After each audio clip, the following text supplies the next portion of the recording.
So, good afternoon, good morning, good night, wherever you are. Um, it is time for another weekend update. And this week, what I wanted to do was explain a little bit about the template that these lessons are based off of. The freshmen and sophomore have already been starting and submitting their first writing artifacts. And I want to make sure everybody understands the process of this and how the class works. So, what the class is based off of what's called the ERWC template. And ERWC stands for Expository Reading and Writing Course. It was developed by Cal State, the whole Cal State system. Cal State Bakersfield was among them. And what it does is it provides students with the habits of mind in how you go about reading and writing academically. So this is actually coming from the seniors, and for the seniors, this course was written by and approved by the CSU. So students who are taking this course, if you pass both semesters with a C or higher, you will get to be in the freshman course. You don't have to take any remediation courses, and that saves you time and it saves you money in the long run. But what's great about this template is that it really goes through how you approach reading and writing. And so what it starts with is a pre-reading activity, and there's all of these things with the predicting and finding the clues and working with the vocabulary and just getting yourself prepared to read. Then when you read, there's actually at least 2 passes through the reading, and you're reading the first time for comprehension so that you can understand what's being said in the article. And then you read through it a second time, this time deciding do you agree or disagree with the author. You go into a post reading, which puts everything together and gives you time to think about and discuss the concepts that were put in the article and whether or not you think the author made their argument well or not. This first one has a couple of different articles. So sometimes there'll be 2 articles, 3 articles. Sometimes there'll just be one long one. There will be literature, particularly for the freshman and sophomore. You'll be working a lot with literature, but it follows the same pattern. After you've had a chance to think about the ideas, there's the section called Discovering What You Think. And at that point, that's where these Socratic seminars come in. And it's at that point we're really going to utilize the discussion boards and the Google Hangouts. So there's not always a Socratic seminar per se, but there's always something where you are discussing on the boards with other students, trying to settle down what your opinion is of the concept.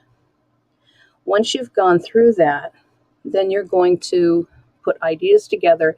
And one of the main things that we do is make sure that you're ready to write that essay. And so you get the writing task kind of early so you can start thinking about it. Usually the pattern is you're asked to take a stance. You might come up with a working thesis.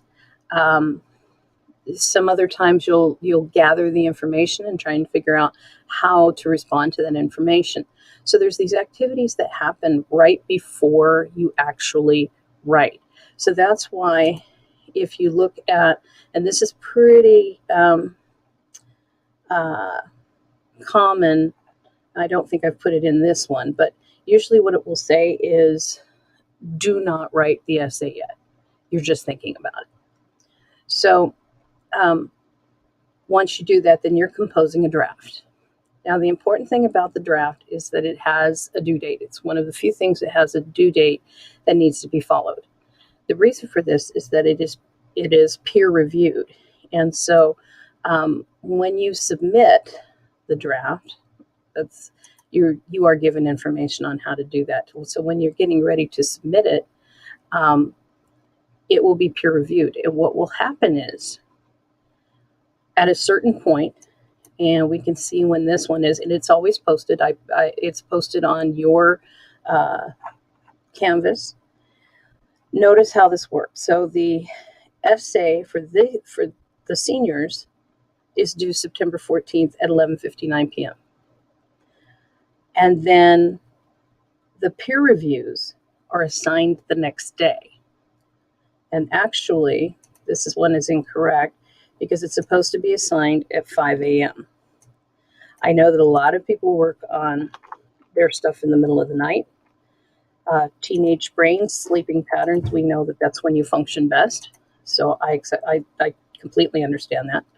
So you have a little bit of leeway, those of you who are night owls.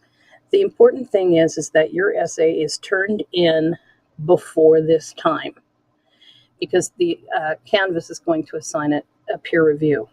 If it is turned in late, you will not be assigned a peer review.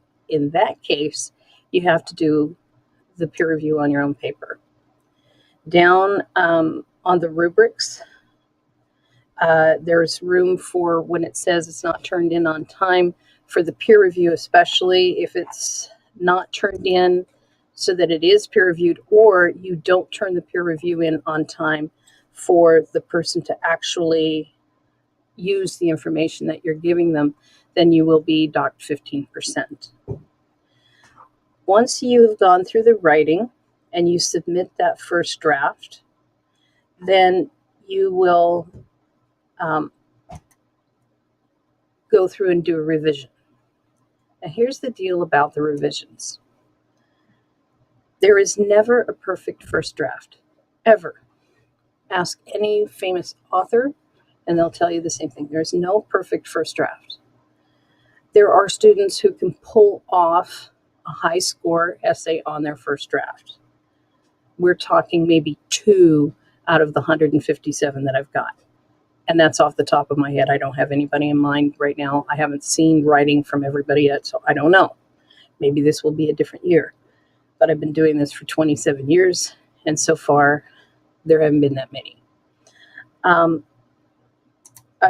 When you get to the final draft, there's going to be a different kind of rubric.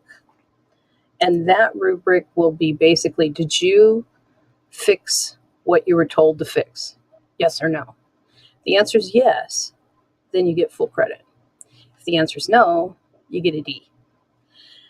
You have to go through the process of revising and editing. And really the key one here is revising. It's at the point now where Grammarly, all of these other grammar checks, they'll give you a perfect paper. But you have to go through and actually do some reconstruction in your paper. It's the revision that really carries more of the weight than the editing does. If I can't read it because of the mistakes, yes, that does affect your grade. But really, are you doing the type of construction that needs to be done in academic writing? And then finally, you just reflect on your writing process. And on these reflections, you do it both after you read and after you write. And here's what I'm expecting. I'm expecting an honest breakdown of how you went through this. I've been told before, students say, I really did not know what I was doing. I was guessing for the most part. And I need to hear that because I need to know where you guys are kind of falling apart. If I hear, I had no problems with writing this whatsoever, I don't know, sometimes I want to say, really, truly? Everybody has some kind of issue that they have to go through. It just may be that you respond better to it. So I want to know what was the process you went through. So these are some things that you need to know. One other thing that I have done, and this is for all the classes, is down at the bottom, you have resources. Don't forget about the bonus credit module. This is only for the people who signed up to do this. If you did not, just skip this module altogether. But underneath that is the English resources. And the Google Hangout that was recorded for the descriptive outline is now in the R1. And if we look down at the bottom, so the 2 videos are there that I put before, but now I also have this Google Hangout that kind of explains how to do this. This should be at the bottom of each course. So, real important, and I apologize to the freshmen and sophomore for not having this up earlier, but it's really important that as you get closer to the end of the module that you catch up. Because if you're turning in a draft late, that is when you're going to be docked 15%. So I just want to wish everybody a good weekend. Hope it's productive. And forgive me if it seems like I'm taking too long to grade. It's wonderful. It's wonderful that I have so much to grade every day. And I try to get to everybody. I've got lots of students asking questions, lots of students calling.